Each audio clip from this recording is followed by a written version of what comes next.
Hello everyone, I hope all are feeling well. और इस video में हम लोग समान नागरिक संहिता यानी कि यूनिफॉर्म सिविल कोड के बारे में देखेंगे।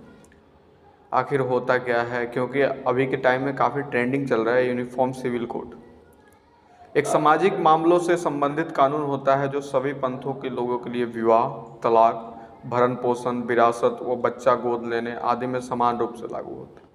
दूसरे शब्दों में अलग अलग पंथों के लिए अलग अलग सिविल कानून न होनी ही समान नागरिक संहिता की मूल भावना है।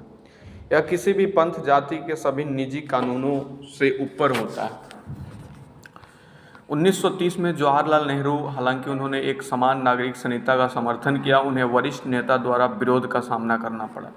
फिलहाल समान नागरिक संहिता भारत में नागरिकों के लिए एक समान कानून को बनाने और लागू करने का एक प्रस्ताव है जो सभी नागरिकों पर उनके धर्म, लिंग और यौन अभिरुचि की परवाह किए बिना समान रूप से लागू होगा।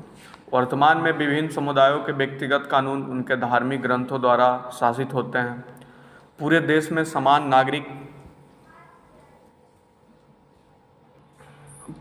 समान नागरिक संहिता लागू करना भारत की सत्तारूढ़ भारतीय जनता पार्टी द्वारा किए गए विवादास्पद विवादों में से एक है। यह भारतीय राजनीति में धर्मनिरपेक्षता के संबंध में एक महत्वपूर्ण मुद्दा है और शरिया और धार्मिक रीति रिवाजों की रक्षा में भारत के राजनीतिक वामपंथी, मुस्लिम समूहों और अन्य रूढ़िवादी धार्मिक समूहों और संप्रदायों द्वारा विवादित होता है।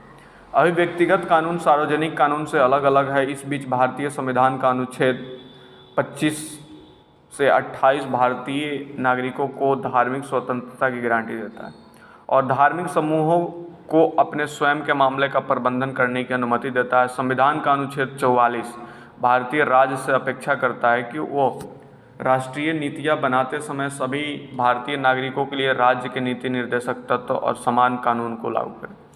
इसके इतिहास की बात करें तो ब्रिटिश भारत 1858 से 1947 की बात करें, व्यक्तिगत कानून पहली बार ब्रिटिश राज के दौरान मुख्य रूप से हिंदू और मुस्लिम नागरिकों के लिए बनाए गए थे।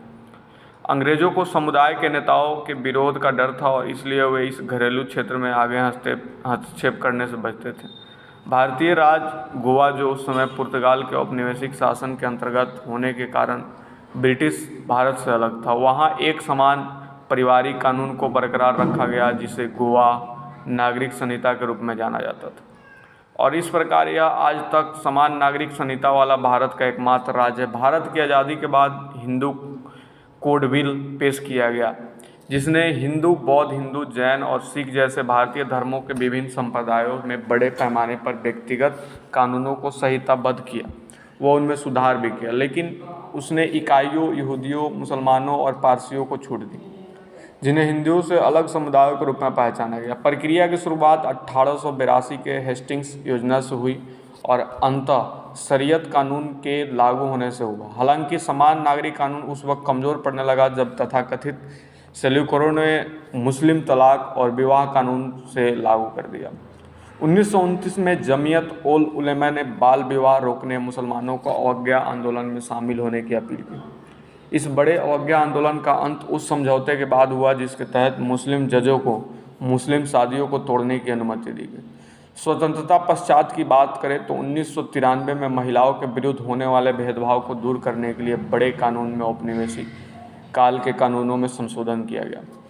इस कानून के कारण धर्मनिरपेक्ष और मुसलमानों के बीच खाई और गहरी हो गई। वहीं कुछ मुसलमानों ने बदलाव का विरोध किया और दावा किया कि इस देश में मुस्लिम संस्कृति ध्वस्त हो जाएगी।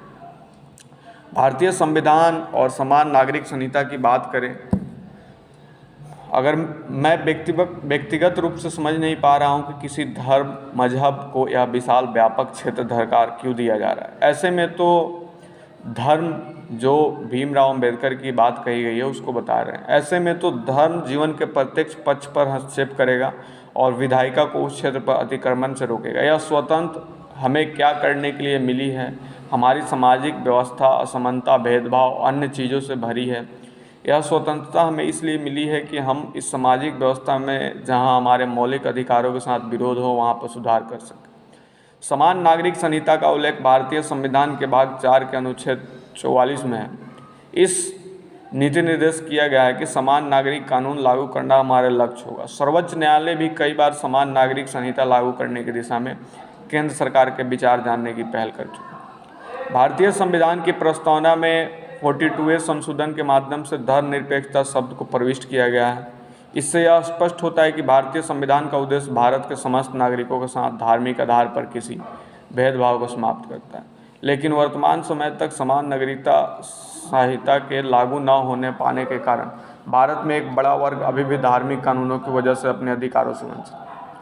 मूल अधिकारों में विधि की शासन की बात करें, अवधारणा विद्यमान है जिसके अनुसार सभी नागरिकों हेतु एक समान विधि होनी चाहिए, लेकिन स्वतंत्रता के इतने वर्षों के बाद भी जनसंख्या का एक बड़ा वर्ग अपने मूलभूत अधिकारों के लिए संघर्ष कर रहा है।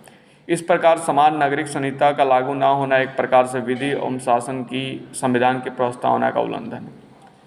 सामाजिक संस्कृति के सम्मान के नाम पर किसी वर्ग की राजनीतिक समानता का हनन करना संविधान के साथ साथ संस्कृति और समाज के साथ भी अन्याय है, क्योंकि प्रत्येक संस्कृति और सभ्यता के मूलभूत नियमों के तहत महिलाओं और पुरुषों को समान अधिकार प्राप्त होता है। लेकिन समय के साथ इन नियमों को गलत तरीके से प्रस्तुत कर असमानता उत्पन्न कर दी जाती है। समान नागरिक संहिता से संभावित जो लाभ मिलेंगे उसकी बात करें। अलग अलग धर्मों के अलग अलग कानून से न्यायपालिका पर बोझ पड़ता है। समान नागरिक संहिता लागू होने से इस परेशानी से निजात मिलेगी और अदालतों में वर्षों से लंबित पड़े मामलों के फैसले जल्द होंगे। सभी के लिए कानून में एक समानता से देश में एकता बढ़ेगी, जिससे देश के नागरिकों में एकता होगी। किसी प्रकार वैमनस्य नहीं होता। इस पर देश के तेजी से विकास के पथ पर आगे बढ़ता है। देश में हर भारतीय पर यह समान कानून लागू होने से देश की राजनीति पर भी असर पड़ेगा। राजनीतिक दल वोट बैंक वाली राजनीति नहीं कर सकेंगे और वोटों का ध्रुवीकरण नहीं होगा। ध्यातव्य है कि सर्वोच्च न्यायालय द्वारा शाहबानो मामले में दिए गए निर्णय को तत्कालीन राजीव गांधी सरकार ने धार्मिक दबाव में आकर संसद के कानून के माध्यम से पलट दिया था। समान नागरिक संहिता लागू होने से भारत की महिलाओं की स्थिति में भी सुधार आएगा।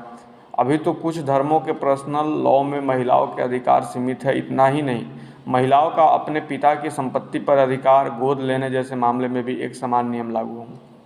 धार्मिक रूढ़ियों की वजह से समाज के किसी वर्ग के अधिकारों का हनन रोका जाना चाहिए। साथ ही विधि के समक्ष समता की अवधारणा के तहत सभी के साथ समानता का व्यवहार करना चाहिए। वैश्वीकरण के वातावरण में महिलाओं की भूमिका समाज में महत्वपूर्ण हो गई है, इसलिए उनके अधिकारों और उनकी स्वतंत्रता में किसी प्रकार की कमी उनके व्यक्तित्व या समाज के लिए अहितकर है। सर्वोच्च न्यायालय ने संपत्ति पर समान अधिकार और मंदिर प्रवेश के समान अधिकार जैसे न्यायिक निर्णयों के माध्यम से समाज में समता हेतु उल्लेखनीय प्रयास किया है। इसलिए सरकार तथा न्यायालय को समान नागरिक संहिता को लागू करने के समग्र एवं गंभीर प्रयास करने चाहिए। समान नागरिक संहिता के विषय में विविध आगे के आयोग के विचार के बारे में अब हम लोग यहाँ पर देखते हैं।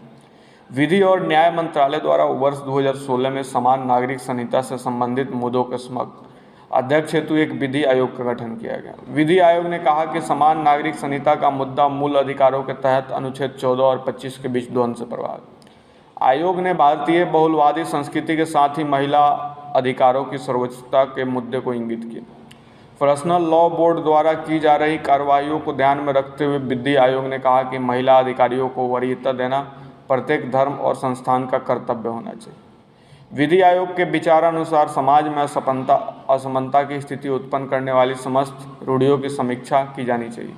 इसलिए सभी निजी कानून प्रक्रियाओं और संहिताबद्ध करने की आवश्यकता है जिनसे उनसे संबंधित पूर्वाग्रह और रूढ़िवादी तथा सामने आ सके। वैश्विक स्तर पर प्रचलित मानवाधिकारों के दृष्टिकोण से सर्वमान्य व्यक्ति कानून को वरीयता मिलनी चाहिए। लड़कों और लड़कियों को विवाह के 18 वर्ष की आयु को न्यूनतम मानक के रूप में तय करने की सिफारिश की गई, जिससे समाज में समानता स्थापित किया जा सके। भारत और अन्य देशों की स्थिति में अगर बात करें तो विश्व के अधिकतर आधुनिक देशों में ऐसे कानून लागू हैं, जैसे कि अमेरिका में, आयरलैंड में, पाकिस्तान में, बांग्लादेश में, मलेशिया में, तुर्की में, इंडोनेशिया में, सूडान में, इजिप्ट में जैसे कई देश हैं जिन्हें समान नागरिक संहिता लागू किया गया, यानी कि UCC uniform civil code. Bharat में समान नागरिक संहिता लागू नहीं है, बल्कि भारत के अधिकतर निजी कानून धर्म के आधार पर तय किए गए। हिंदू, सिख, जैन और बौद्ध के लिए एक व्यक्तिगत कानून है, जबकि मुसलमानों और ईसाइयों के लिए अपने कानून हैं।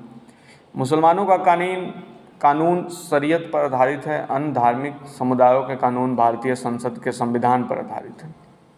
यूनिफॉर्म सिविल कोड की ये छोटी सी वीडियो आप लोगों को कैसे लगी, आप लोग कमेंट करके बताओगे। अगर इसमें कुछ छूटा हो तो आप कमेंट करके बताओगे, फिर से जो नेक्स्ट इसकी पार्ट 2 वीडियो बनाई जाएगी उसमें सारी चीज़ों को कैप्चर किया जाएगा। जल्दी मिलते हैं आपसे नेक्स्ट वीडियो में, तब तक के लिए बाय बाय।